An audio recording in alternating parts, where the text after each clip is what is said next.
किसी भी मुल्क या गिरोह को पाकिस्तान को सियासी या मौशी तौर पर अदम इस्तेहकाम से दो चार करने की इजाज़त नहीं देंगे। जमहूरी इदारों का एहतराम पाक फौज के हर सिपाही पर लाजिम। फेक न्यूज़ और इस हवाले से प्रोपेगेंडे पर तवज्जो ना दी जाए। आर्मी चीफ का पासिंग आउट परेड से खिताब।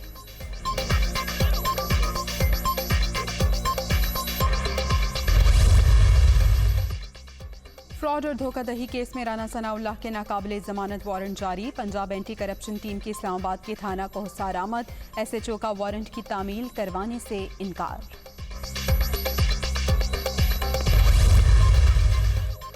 और कराची में डाकू राज, नॉर्थ नाजिमाबाद में वारदात। पुलिस के ताक़ुब पर लुटेरों की फायरिंग।